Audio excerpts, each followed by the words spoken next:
Back in 2007, a city in Ukraine called Dnipro was terrorized by a string of 21 murders that were extremely brutal and all happened in less than a month. This is the story of the Dnepropetrovsk Maniacs. This story is worse than Luka Magnotta, who you might know as the star of the Netflix documentary Don't F with Cats.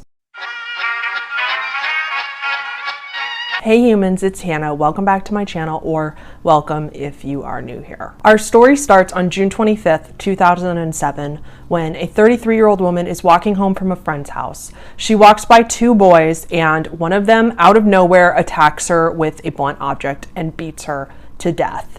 She's almost unrecognizable, and a few hours later, her own mother has to find her body. Less than an hour later, after this woman is killed, a man that was sleeping on a bench nearby is also killed in a very similar manner. His face is so beaten in that he is completely unrecognizable. The murders continue every few days and often multiple in one day. On July 6, 2007, 3 people are killed all in one day. The first one was a man just walking home from the club where he was also beaten to death, and his mother had to find his body. The second one was a 28-year-old woman also killed with a hammer. And third, another woman who was also killed who had children and a husband with a disability. On July 7th, 2007, just the next day, there's 2 14-year-old boys that are just fishing together.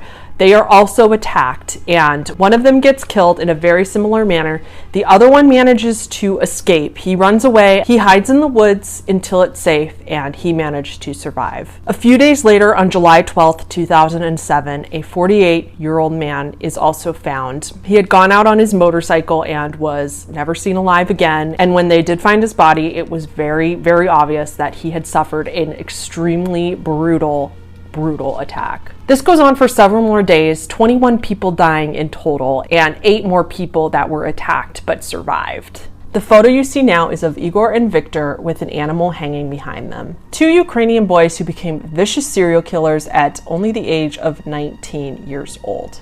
Their favorite weapon was a hammer, though they used other objects as well. The 2 of them, along with a third boy named Alexander, all went to school together and had become friends when they were younger teenagers. I guess violent psychopaths tend to just gravitate towards each other. They would do weird things together when they were younger teenagers. For example, they would stand on a railing about 14 stories up just to help their fear of heights. Alexander supposedly had a fear of blood, and so the other 2 boys said, you know what would help with that?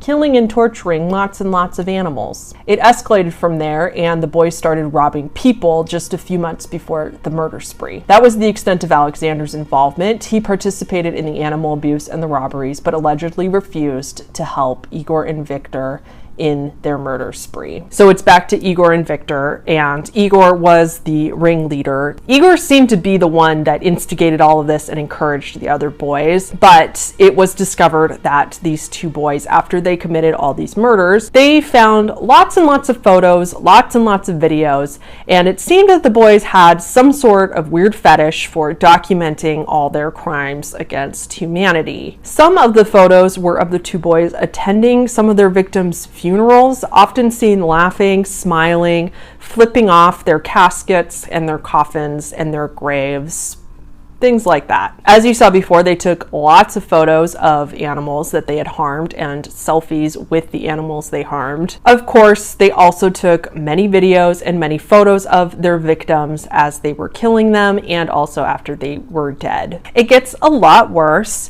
One of the videos that they took of them killing the 48-year-old man that was on his motorcycle, we talked about him before, they took a full video of them murdering this guy and then they posted it on the internet and it leaked. It is floating around the internet somewhere still. I have never seen it. Unfortunately, I have heard some of the audio and that was way more than enough. It's horrifying. The video, if you remember, is called 3 Guys, 1 Hammer. I am not going to play the video out of respect for the victim. I'm not even going to play any of the audio just because I don't want to impose that on you. You can't unsee it. You can't unhear it. I will, however, be explaining what happens in the video for those of you that are curious, as well as some of the transcript that had been taken out of the video that I got from one of the sources that's linked down below. Go with caution. If you don't want to hear these details, I totally understand. I will put a timestamp on the screen of where you should skip to. I am going to talk about possible motives for these killings and what ended up happening to the boys after I'm done with this. So if you don't want to hear the details of the video, please skip,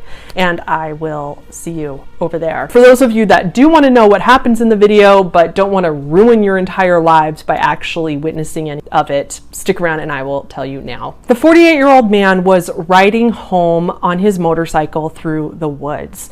He has a family, yes, and he had also recently been diagnosed with cancer, I believe, in his throat. He was then suddenly ambushed and attacked by the two boys. They used a hammer, a screwdriver, and a knife.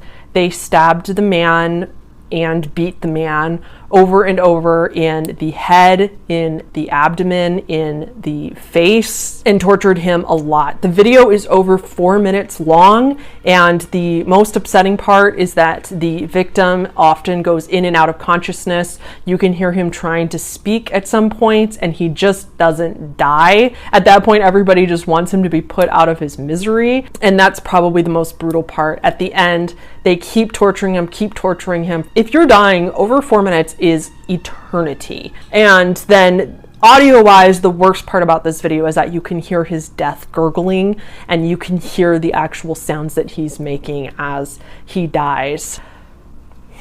Some of the transcript. The transcript is overall jumbled and upsetting. Some of the things they say is, what, he's still alive after stabbing him so many times.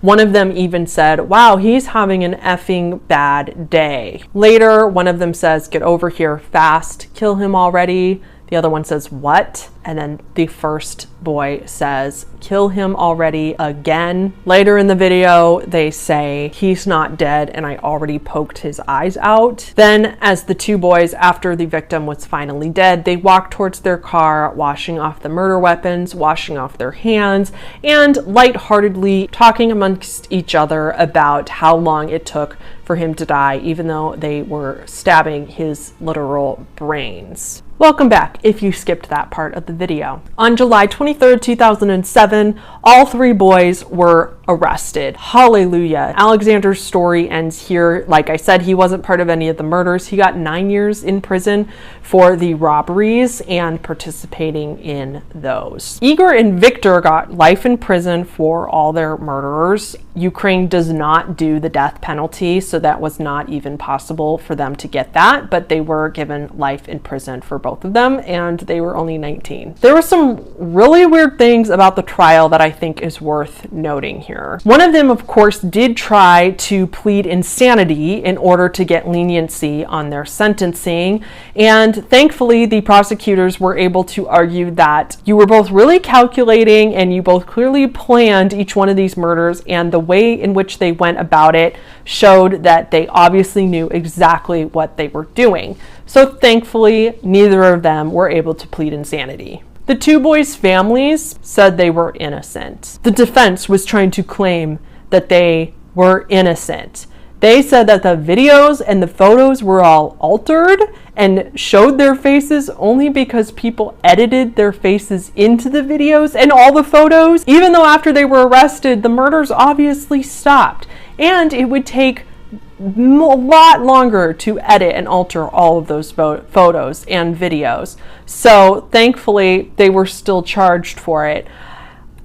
I think their parents, the only thing I can imagine is that they were in such deep denial because they didn't want to admit that they raised literal monsters. But it's just so crazy. I mean, they have videos of each other laughing and doing all these things, and the fact that they even tried to say that it wasn't even them just makes zero sense. What all of us want to know, and all of us of course think about in such a horrific case like this, is why. Why would they do something like this? What was their motive for killing so many people so brutally? Unfortunately, we may never know. They never gave a reason. They never had a direct motive. However, I do have some insight into some possibilities. The weirdest part about these murders, and the hardest reason to find a motive, is that they didn't seem to pick a particular person or a particular group of people. Most serial killers tend to gravitate towards a certain demographic, a certain gender, a certain age, a certain race when they kill people. And these boys literally just picked anybody vulnerable that they could find. They did all different ages, different genders, etc. So the weirdest part is that they just seem to pick all their victims at random. Not a lot of motive there. The other question many had was, did they do this for money? Did they do it to rob the victims and just get money and possessions? Well, no. They did rob some of the victims, and they even tried to sell some of their stuff at pawn shops, but they didn't rob all the victims. And as far as we know, the boys were raised in really affluent families.